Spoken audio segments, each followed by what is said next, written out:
The first unhelpful habit to try and avoid if we're just starting out learning to draw is buying expensive materials thinking that somehow they're going to make it easier for us to do good-looking drawings. This just isn't the case. In fact, what often happens is because we've spent so much money buying these expensive materials, we're afraid of wasting them. It actually can inhibit us from taking risks, from experimenting, from doing the sheer volume of work we need to do to learn and to improve in our drawing. And while we're on materials, it's no better to be in the habit of buying materials just because they're cheap. What's going to happen is we'll end up buying lots of things that we really aren't ever going to use or don't need to use. They're just going to get in the way. They're going to clutter up our space, they're going to clutter up our thinking, and they're going to clutter up our process if we start to use all these materials that we're using simply because we bought them because they were cheap. We need to only buy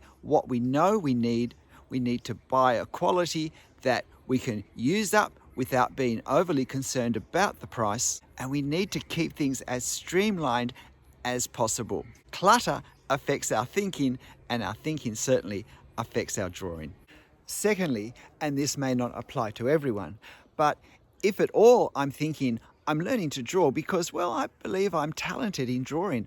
I've been told I am, or I feel I am, or I think I am.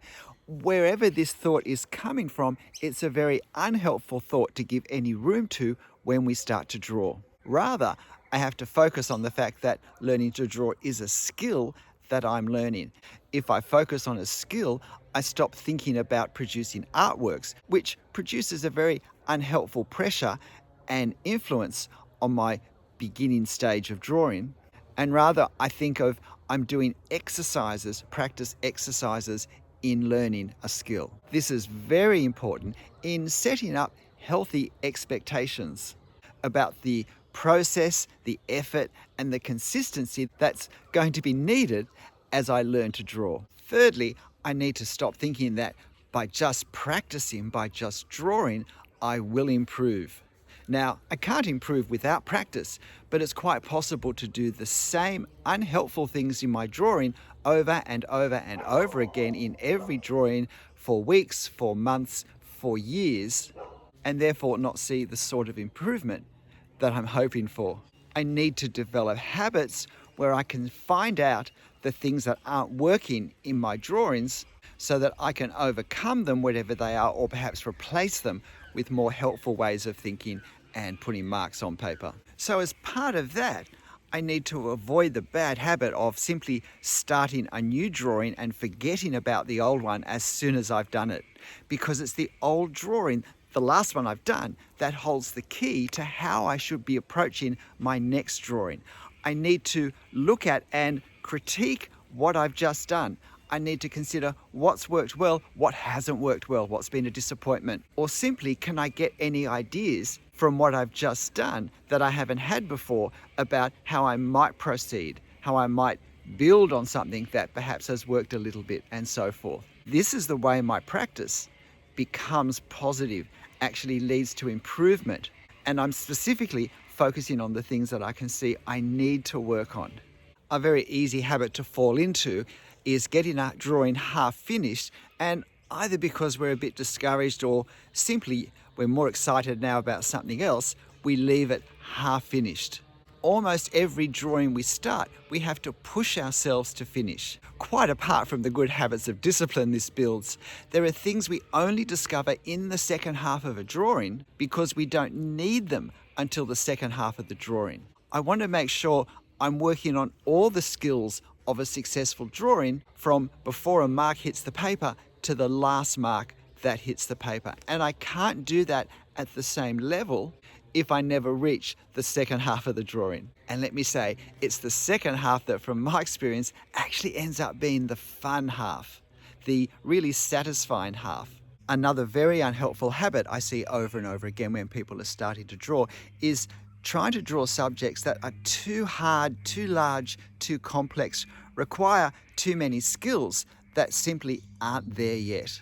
Now, it's easy to understand how enthusiasm and love for a particular subject and a desire to do impressive drawings can push us to try things that just aren't appropriate. I need to keep thinking, if I'm learning the piano, I don't start with a concerto. I start with simple pieces. The biggest problem with doing something that simply is beyond me at the level of experience I have is that I will develop lots of bad habits that I'll have to actually work one day at trying to break.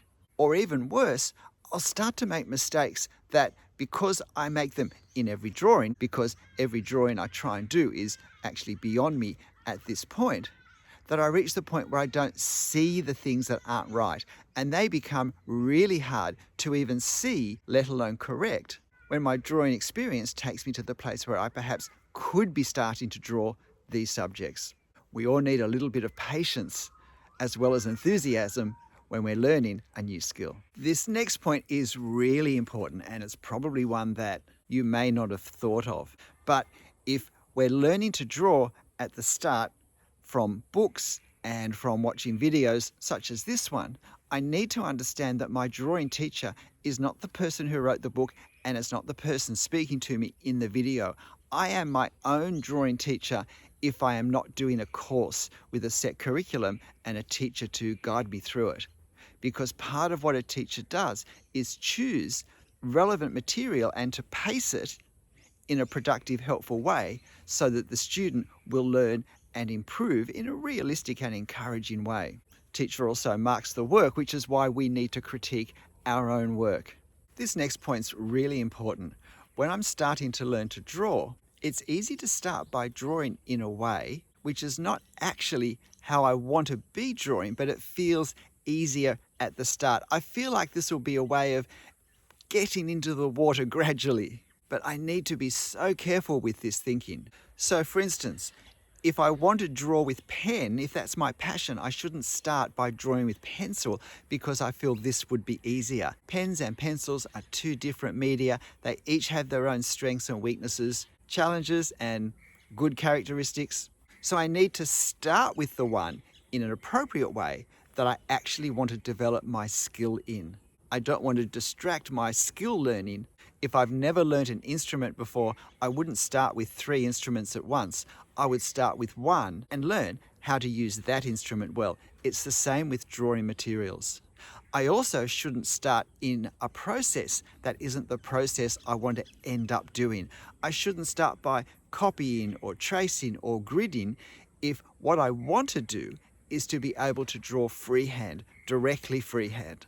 It's not saying one is better or worse than the other, but I will learn faster and more productively if I start learning the skill I want to end up with, even if that's a more difficult skill.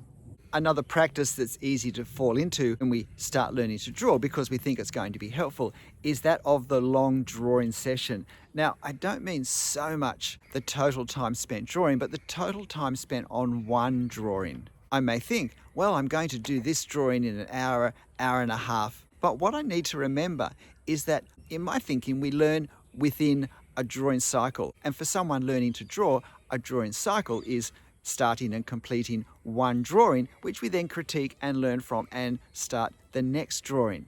Now, at the very start, there are lots of things I'm going to have to learn. There are lots of things, if I'm critiquing well, that I can see I need to do differently in my next drawing. If my drawing is 15 minutes or 30 minutes and then I critique, if I keep my drawing small and simple so that I complete it within 15 to 30 minutes rather than 60 to 90 to 120 minutes, then I discover the things I need to focus on to be productive and learning in my next drawing session far more quickly. And in the time I can have one drawing session and learn several things I need to work on, I could maybe have 3 or 4 or 5 drawing sessions and learn 3 or 4 or 5 times as many things and start working on those things. Another easy habit that I think is very unhelpful to get into is to start to follow books and video that lead you in a draw along with me line by line sort of format. Do this line, add this line, now do this line. Particularly when we don't even see the artist's reference photo, reference material. Because then we have no context, no understanding about what's being done or why it's being done. The truly hard part in drawing is not putting the marks on the paper.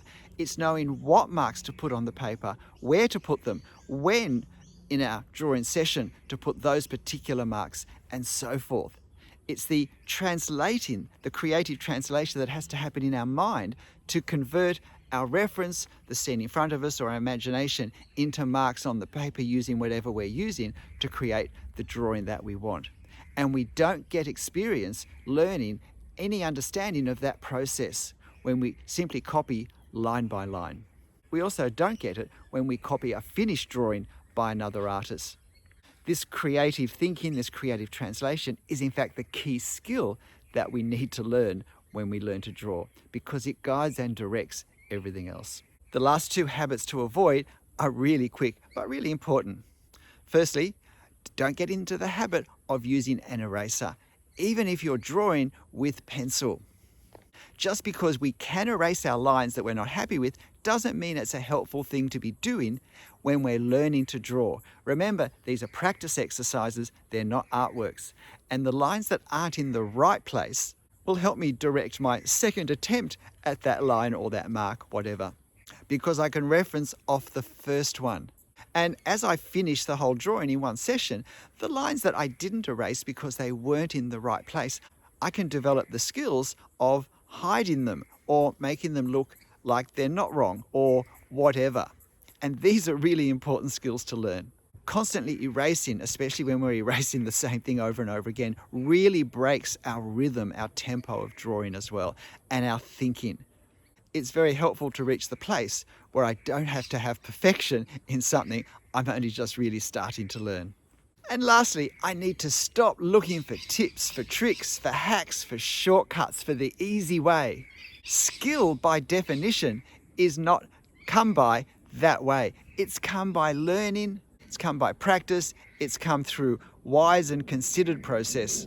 So be ready for all of that, but with all of that does come improvement, does come great satisfaction and real enjoyment of process. G'day, I'm Stephen Travers. Hope these tips have been helpful if you're beginning, but in the end, whichever way you decide to organise your learning to draw journey, make sure you have fun. I'll see you next time. Bye. And I'll leave you with this view of the Australian bush and the sounds of today's cicadas that I get to enjoy as I walk up from my daily exercise to the other side of a nearby gorge, editing my videos as I go.